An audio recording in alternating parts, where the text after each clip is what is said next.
Every time he twanged the string of the longbow against his shoulder and heard the gray goose shafts sing, it told him of happy days that he could not recall. One morning as Rob came in to breakfast, his uncle greeted him with, "I have news for you, Rob, my lad." And the hearty old squire finished his draught of ale and set his pewter tankard down with a crash. "What may that be, Uncle Gamewell?" asked the young man. "Here is a chance to exercise your good longbow and win a pretty prize. The fair is on at Nottingham, and the sheriff proclaims an archers' tournament.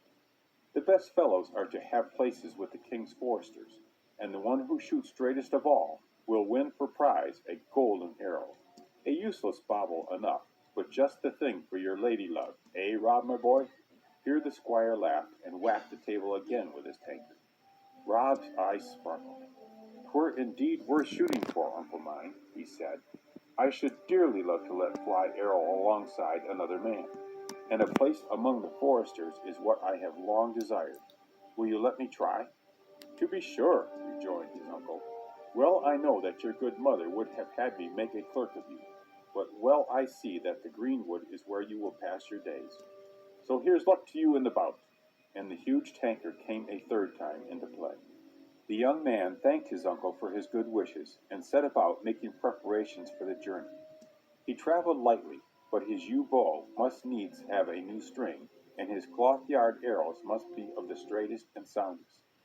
One fine morning, a few days after, Rob might have been seen passing by way of Locksley through Sherwood Forest to Nottingham town, briskly walking and gaily, for his hopes were high, and never an enemy had he in the wide world. But 'twas the very last morning in his life when he was to lack an enemy. For as he went his way through Sherwood, whistling a blithe tune, he came suddenly upon a group of foresters, making merry beneath the spreading branches of an oak tree. They had a huge meat pie before them, and were washing down prodigious slices of it with nut brown ale. One glance at the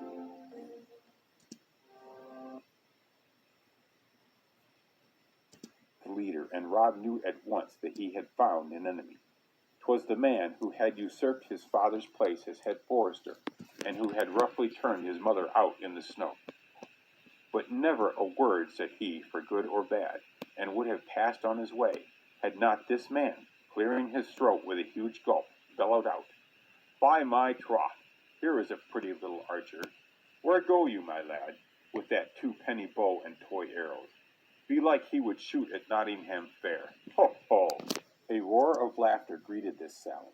Rob flushed, for he was mightily proud of his shooting.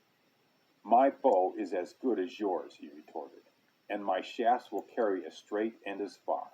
So I'll not take lessons of any of ye." They laughed again loudly at this, and the leader said with frown, "Show us some of your skill. And if you can hit the mark, here's 20 silver pennies for you. But if you hit it not, you are in for a sound drubbing for your pertness." "Pick your own target," quoth Rob in a fine rage. "I'll lay my head against that purse that I can hit it." "It shall be as you say," retorted the forester angrily. "Your head for your sauciness that you hit not my target." Now, at a little rise in the wood, a herd of deer came grazing by, distance full 50 yards. They were king's deer, but at that distance seemed safe from any harm. The head forester pointed to them. "If your young arm could speed a shaft for half that distance, I'd shoot with you." "Done!" cried Rob. "My head against 20 pennies, I'll cause yon fine fellow in the lead of them to breathe his last." And without more ado, he tried the string of his longbow, placed a shaft thereon, and drew it to his ear. A moment, and the quivering string sang death as the shaft whistled across the glade. Another moment, and the leader of the herd leaped high in his tracks and fell prone, dyeing the sward with his heart's blood. A murmur of amazement swept through the foresters, and then a growl of rage. He that had wagered was angriest of all. "Know what you have done, rash youth," he said. "You have killed a king's deer, and by the laws of King Harry your head remains forfeit.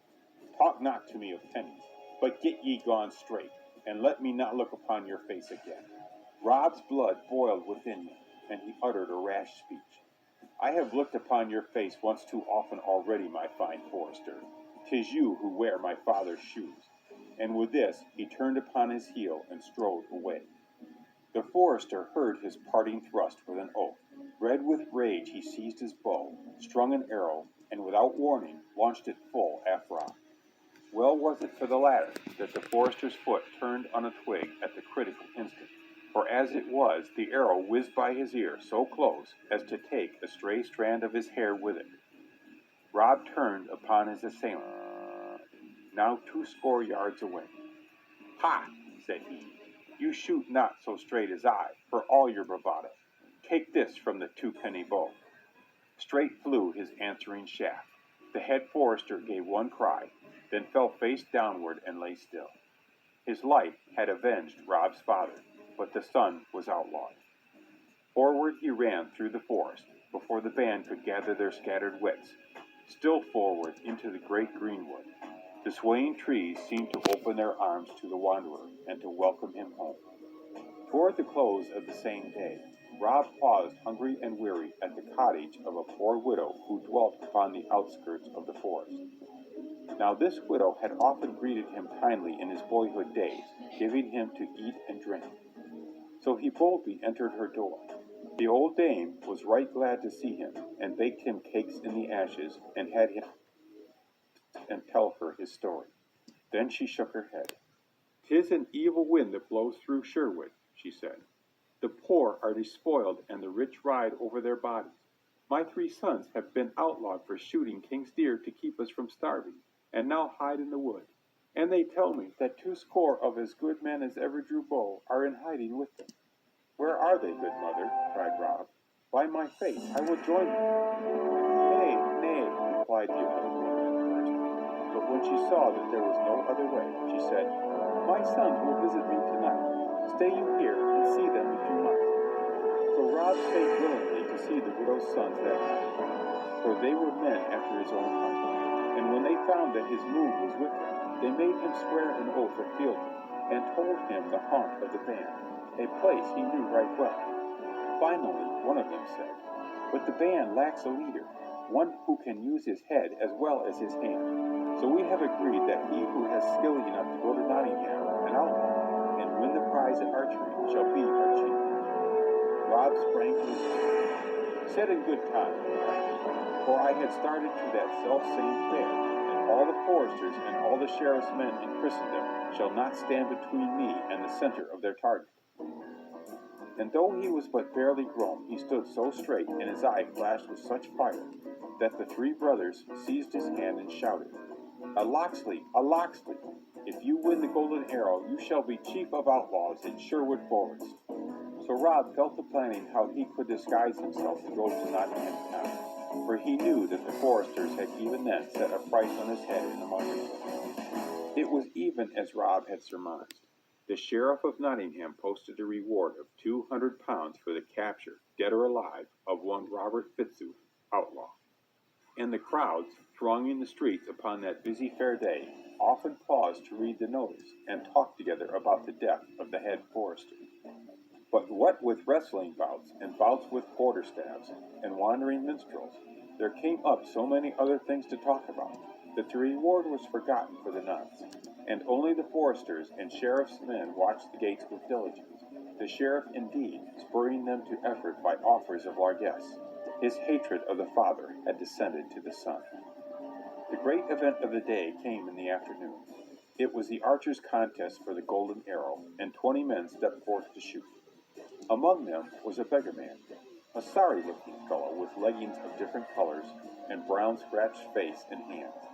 Over a tawny shock of hair he had a hood drawn, much like that of a monk. Slowly he limped to his place in the line, while the mob shouted in derision. But the contest was open to all comers, so no man said him nay. Side by side with Rob, for it was he, stood a muscular fellow of swarthy visage and with one eye hid by a green bandage. Him also the crowd jeered, but he passed them by with indifference while he tried his bow with practiced hand. A great crowd had assembled in the amphitheater enclosing the lists. All the gentry and populace of the surrounding country were gathered there in eager expectancy. The central box contained the lean but pompous sheriff, his bejeweled wife, and their daughter, a supercilious young woman enough, who, it was openly hinted, was hoping to receive the golden arrow from the victor, and thus be crowned Queen of the Day. Next to the sheriff's box was one occupied by the fat Bishop of Hereford, while in the other side was a box wherein sat a girl whose dark hair, dark eyes, and fair features caused Rob's heart to leap. 'Twas Maid Marian. She had come up for a visit from the Queen's court at London town, and now sat demurely by her father, the Earl of Huntingdon. If Rob had been grimly resolved to win the arrow before, the sight of her sweet face multiplied his determination an hundredfold. He felt his muscles tightening into bands of steel, tense and true. Yet withal his heart would throb, making him quake in a most unaccountable way. Then the trumpet sounded, and the crowd became silent, while the herald announced the terms of the contest. The lists were open to all comers. The first target was to be placed at 30 ells distance, and all those who hit its center were allowed to shoot at the second target, placed 10 ells farther off. The third target was to be removed yet farther, until the winner was proved. The winner was to receive the golden arrow, and a place with the king's foresters. He it was also who crowned the Queen of the Day. The trumpet sounded again, and the archers prepared to shoot. Rob looked to his string, while the crowd smiled and whispered at the odd figure he cut, with his vari-colored legs and little cape. But as the first man shot, they grew silent. The target was not so far but that 12 out of the 20 contestants reached its inner circle. Rob shot sixth in the line and landed fairly, being rewarded by an approving grunt from the man with the green blinder, who shot seventh, and with apparent carelessness, yet true to the bullseye. The mob cheered and yelled